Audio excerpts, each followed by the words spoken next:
제가 좋아하는 미국의 작가 중에 워커 펄시라는 분이 있습니다. 이분이 유명한 수필가인데 수필가이면서 신학자이기도 합니다. 이분이 쓴 글 중에 병 속의 메시지라는 수필이 있습니다. 병 속의 메시지. 이 얘기는 제가 오래전에 이곳에서 했던 얘기입니다. 항해를 하던 배가 풍랑을 만나면서 큰 얼음을 겪습니다. 그때 탄 사람들 대부분이 다 죽게 되는데 한 사람이 간신히 살아남았습니다. 나무 조각을 붙들고 파도에 떠내려가다가 그만 의식을 잃어버립니다. 한참 뒤에 깨어났는데 자신이 어느 섬에 도달한 것을 발견합니다. 정신을 차리고 섬을 살펴보는데 의외로 섬이 문명이 발달한 섬인 것을 알았습니다. 사람들도 친절했고 또 문화도 훌륭했고요. 사람들도 자기를 보더니면 마치 가족처럼 대해줬습니다. 그런데 풍랑을 거치는 동안에 그만 기억을 잃어버렸습니다. 내가 어디서 왔는지, 무엇을 했는지, 어떤 사람인지 기억을 잃어버렸습니다. 어쨌든 섬에 사니까 사람들이 친절하게 대주면서 그곳에 잘 정착할수록 도와주었습니다. 하루하루 살면서 섬들 사람의 도움을 받았고 새로운 삶을 시작합니다. 그래서 좋은 사람 만나서 결혼도 하고 아기도 낳고 직장도 가졌습니다. 그런데 이 섬에 온 이후로 한 가지 습관이 생겼습니다. 매일 저녁에 바닷가에 나가서 병을 뒤지는 습관입니다. 왜 그런지 자신도 모릅니다. 그런데 그 병 속을 들여다보면 이 섬에서 잘 살 수 있는 유익한 정보들이 있었습니다. 어떻게 하면 좋은 가정을 이루고 좋은 직장을 가지고 그리고 존경받는 삶을 사느냐는 이런 정보들입니다. 그런데 어느 날 자기가 이 섬 사람이 아니라는 것을 깨닫습니다. 내가 이 섬에서 태어난 것이 아니라 어느 다른 섬에서 왔다는 것을 알았습니다. 그때부터 이분은 다시 병 속을 뒤지기 시작합니다. 이번에는 내가 태어난 곳을 찾기 위해서 그렇습니다. 도대체 나는 어디서 온 사람이냐? 내가 누구냐? 내가 무엇을 했느냐? 혹 내 가족은 있느냐? 있다면 어디에 있느냐? 지난날 잃어버린 역사를 찾기 위해서 몸부림치는 그런 얘기가 바로 이 주제입니다. 자, 우리 모두는 지난날의 역사를 품고서 살아갑니다. 역사란 것은 그저 지나간 사건을 기억하는 것만이 아닙니다. 역사는 오늘 우리들의 뿌리고 오늘 우리가 살아가는 방향이고 그리고 소망입니다. 우리가 지난날의 역사를 잃어버리면 나의 정체도 잃어버릴 수 있고 무엇을 할지도 잃어버릴 수 있고 소망도 함께 잃어버릴 수 있습니다. 지금 사회는 워낙 변화가 심한 사회이기 때문에 많은 사람들이 아예 역사라는 것을 무시하기도 하고 버리기도 합니다. 아닙니다. 우리는 결코 역사를 무시할 수도 없고 그리고 버릴 수도 없습니다. 오히려 역사를 무시하면 우리의 현재 삶이 더욱더 어려워질 수밖에 없습니다. 물리학의 미래, 이 책을 보면 지금 일어나고 있는 엄청난 일들은 100년 전에 계획되었고 준비된 겁니다. 그리고 앞으로 100년 후도 준비되고 있다는 말을 듣습니다. 기독교는 역사를 가진 종교입니다. 종교이면서 역사를 가지고 있습니다. 대부분의 종교들은 역사가 없습니다. 그 말은 그저 이 땅에 살다가 나중에 다른 곳으로 옮기는 것이 바로 역사입니다. 그런데 기독교는 역사를 가지고 있습니다. 그 역사는 이 땅에서 이루시는 하나님의 나라 역사입니다. 우리가 가지고 있는 성경은 하나님의 역사 전체를 담고 있습니다. 과거의 역사도 지금의 역사도 앞으로의 역사까지도 담고 있습니다. 창세기부터 요한계시록까지 창조부터 시작해서 새 창조까지 역사를 담고 있습니다. 이 땅 역사에는 하나님의 분명한 목표가 있고 하나님의 인도하심이 있고 그리고 하나님의 승리하심이 있습니다. 언젠가는 반드시 하나님이 승리하십니다. 여러분과 저의 삶은 바로 이 하나님의 역사를 따라가는 삶이라고 믿습니다. 비록 우리는 세상 속에 살지만 세상 역사를 바라보는 사람들은 아닙니다. 하나님의 역사를 바라봅니다. 우리가 하나님만을 경배하고 생명을 사랑하기를 힘쓰고 이 땅의 의와 평강과 희락을 소망하는 것 모두가 이 역사가 가져다 준 거룩한 축복들입니다. 그러기에 마틴 루터킹 같은 목사님은 이렇게 말합니다. 우리는 역사를 만드는 사람이 아니라 하나님의 역사에 의해서 만들어지는 사람입니다. 반면에 세상 역사는 인간이 주도하는 역사입니다. 그러기에 끊임없이 욕망이 개입되어 있고 갈등과 대립이 끊일 날이 없습니다. 결국에는 마지막에 허망하게 무너져 듭니다. 애굽도 그랬고 로마도 그랬고 몽골도 그랬습니다. 반면 하나님의 역사의 중심에는 생명이 있습니다. 생명을 살리고 생명을 복되게 하고 그리고 생명을 회복합니다. 단지 인간만 아닙니다. 이 땅의 모든 생명들까지도 회복합니다. 하늘 나는 새도 땅 위의 짐승도 물속의 고기도 심지어 땅 속에 있는 곤충들까지도 회복해 나갑니다. 이 역사가 하나님의 역사이고 교회의 역사이고 그리고 우리들의 역사입니다. 교회가 하나님의 역사에 충성된 정인입니다. 주님 오신 이후로 교회의 역사는 수없이 많은 고난을 겪었습니다. 지난 2000년 동안 엄청나게 핍박도 받았습니다. 하지만 오늘도 교회는 든든하게 서 있습니다. 하나님께서 역사를 이끌어 가시기 때문입니다. 이제 우리의 질문입니다. 그러면 하나님의 나라 역사는 어떻게 이루어집니까? 그 역사에 우리는 어떻게 해야만 합니까? 하나님의 나라 역사가 어떻게 이루어지고 우리는 어떻게 해야만 합니까? 이 질문에 대해서 오늘 로마서는 이렇게 대답합니다. 우리가 환난 중에도 즐거워하나니 환난은 인내를, 인내는 연단을, 연단은 소망을 이룸이라. 환난 중에서도 즐거워하고 인내하고 연단하고 소망을 이룹니다. 자, 이 네 가지는 기독교의 역사관입니다. 우리 모든 성도들의 삶의 역사이고 그리고 소망의 역사입니다. 환난 가운데서도 즐거워하고 인내하고 연단함으로 소망으로 나아가는 사람들이 바로 우리들입니다. 먼저 말합니다. 환난 중에도 즐거워하나니. 환난이 다가왔습니다. 이때 성도들은 즐거워합니다. 이것이 첫 번째의 우리의 자세입니다. 당연히 반발할 수 있습니다. 아니, 어떻게 그럴 수가 있습니까? 환난이 다가왔는데 어떻게 즐거워할 수 있습니까? 말도 안 되는 말입니다. 오히려 우리는 두려워하고 피해야 하지 않습니까? 여러분들은 어떻게 이해하고 대답하시겠습니까? 자, 이를 이해하고 대답하기 위해서는 먼저 우리가 누군가를 분명하게 고백할 수 있어야만 합니다. 우리가 누구입니까? 여러분과 저는 하나님의 거룩한 백성들이고 선택받은 백성들이고 사명 가진 거룩한 성도들입니다. 하나님께서는 우리를 세우시고 또 우리를 통해서 이 땅에 하나님의 나라 이루는 거룩한 사명을 맡겨주셨습니다.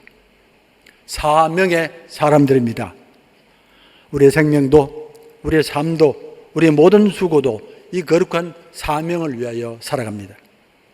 자, 이를 위해서 하나님께서 먼저 우리를 찾아오셨고 먼저 우리를 부르셨고 그리고 우리를 거룩해 하셨습니다. 자, 종교학자들은 말합니다. 사람들에게 신을 선택하라면 반드시 다신을 선택합니다. 여러 신들을 선택한다는 겁니다. 하늘 신을 선택하고 땅 신을 선택하고 동물의 신을 선택하고 다신을 선택합니다. 사람은 한 하나님을 선택할 수가 없습니다. 자, 그러면 예수 믿는 사람들은 어떻게 한 하나님을 믿습니까? 답입니다. 하나님께서 먼저 찾아오셨기 때문입니다. 하나님께서 우리들에게 먼저 찾아오셨기 때문입니다. 찾아오셔서 자신을 보여주셨고 우리 손을 잡아주셨고 그리고 우리를 자녀 삼아주셨습니다. 이것이 우리들의 근본입니다. 그렇습니다. 우리 하나님은 우리를 찾아오시는 하나님입니다. 부모를 통해서 찾아오시기도 하고 친구를 통해서 찾아오시기도 하고 여러 길로 우리를 찾아오셨기 때문에 그렇습니다. 그 찾아오심으로 우리는 하나님만을 섬기고 하나님의 거룩한 백성이 된 겁니다. 유대인들은 지금도 자신의 조상 아브라함이 우상장사였다고 말합니다. 우리 조상 아브라함이 우상장사라고. 아브라함은 갈대아 우르에서 나무나 돌이나 쇠나 이런 것들 가지고 우상을 만들어서 살았습니다. 그런데 이 우상들은 어떤 신도 진실된 신은 없습니다. 어느 날 아브라함이 음성을 듣습니다.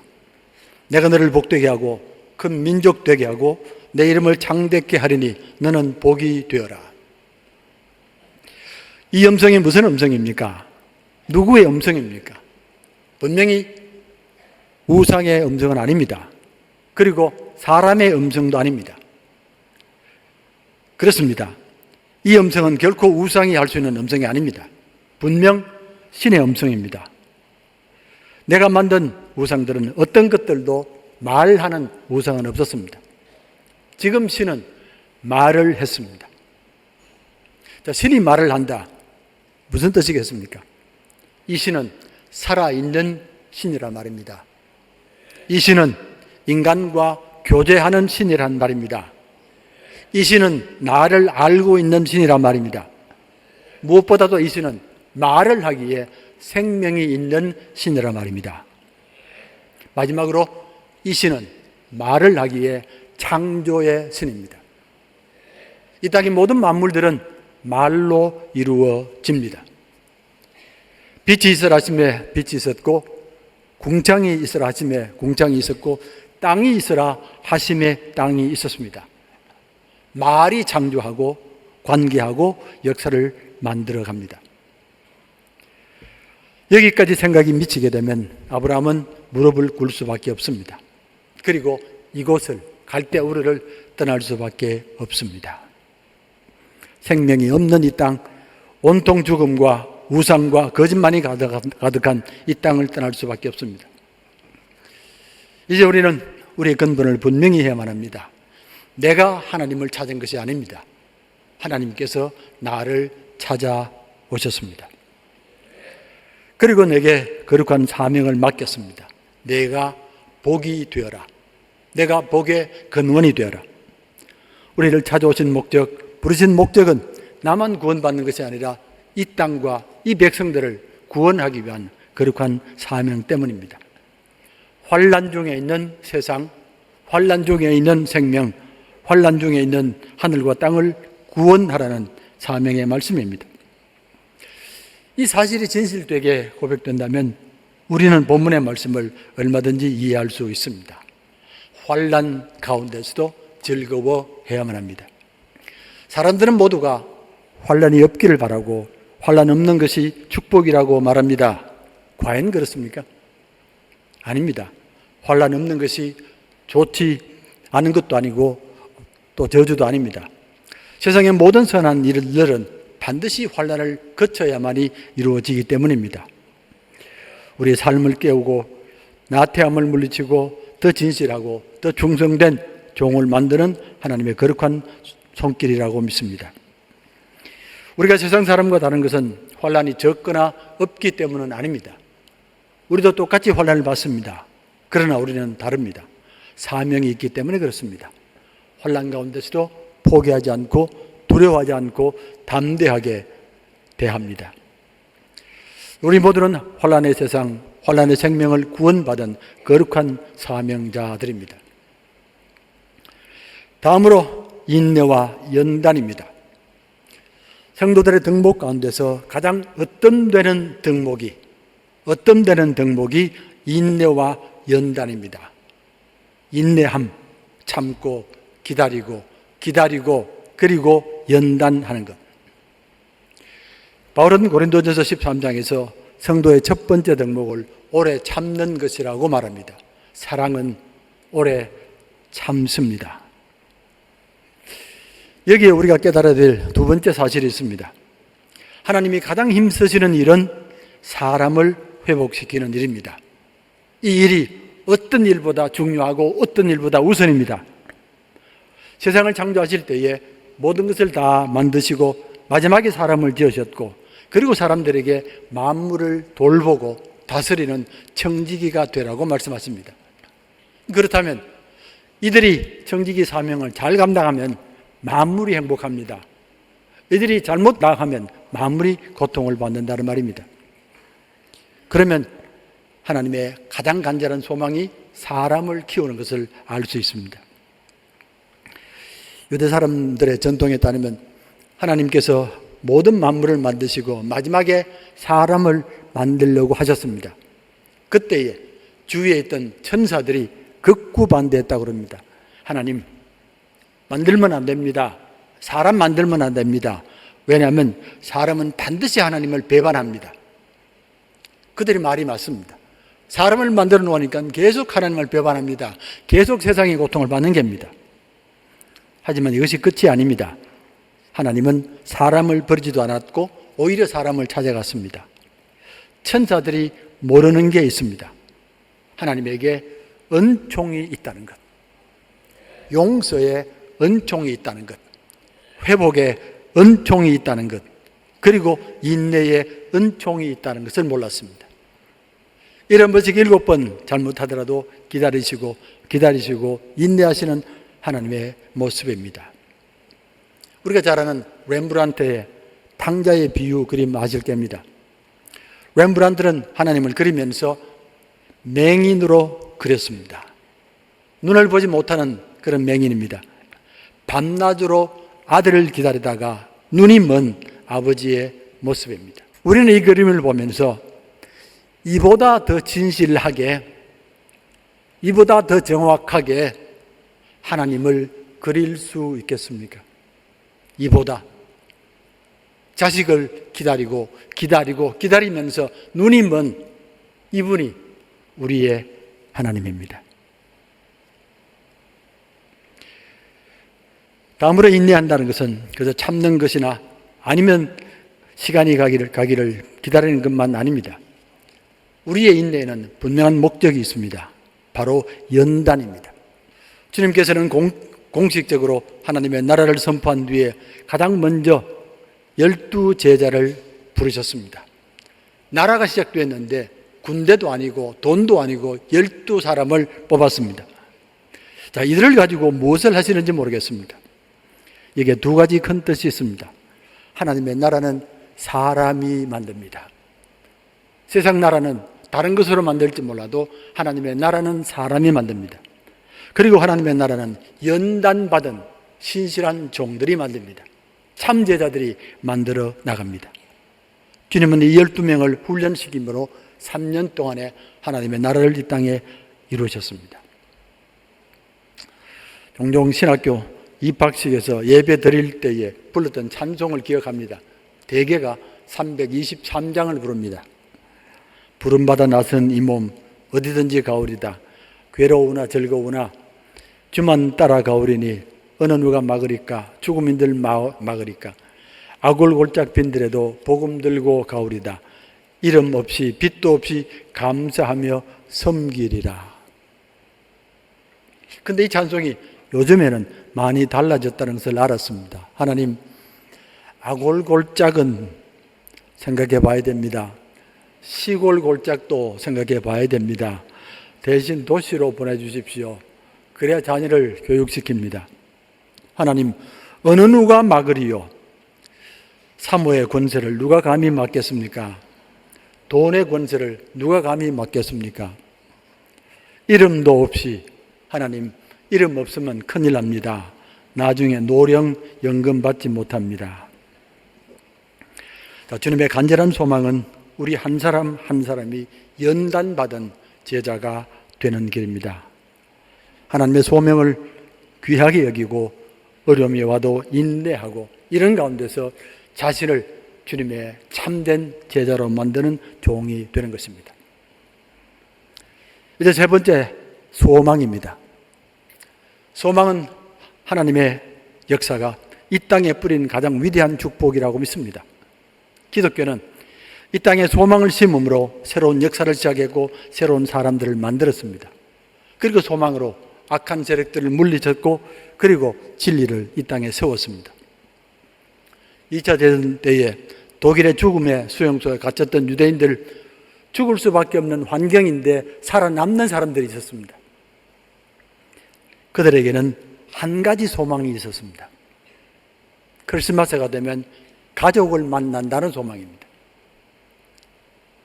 이 소망으로 그 죽음의 환경을 이겼습니다. 그래서 이들이 가장 많이 죽는 때는 크리스마스 뒤에, 신년 앞에 가장 많이 죽는다고 그럽니다. 저는 이렇게 말하겠습니다. 기독교가 이 세상에 이룬 가장 위대한 업적은 이 땅에 소망을 심은 것입니다.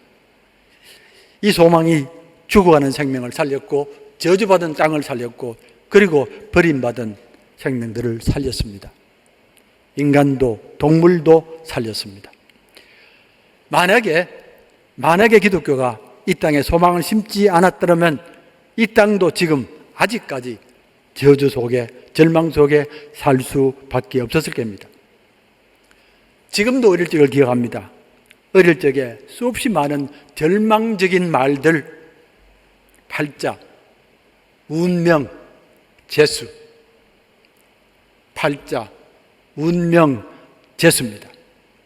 팔자다, 팔자대로 살아라, 팔자를 어기지 말아라, 운명이다, 순종해라, 재수다, 힘쓴다고 되는 것 아니다. 그러다가 기독교를 만났습니다.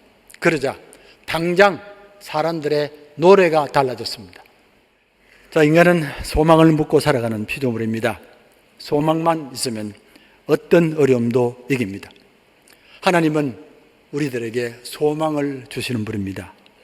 어떤 모습을 가졌던 소망을 주시는 분입니다. 히브리서 6장 19절의 말씀입니다. 우리가 이 소망을 가지고 있는 것은 영혼이 닷 같아서 튼튼하고 견고하여 휘장 안으로 들어가나니. 우리 주님의 삶은 끝없는 핍박과 저주와 거짓을 부딪히는 삶이었습니다.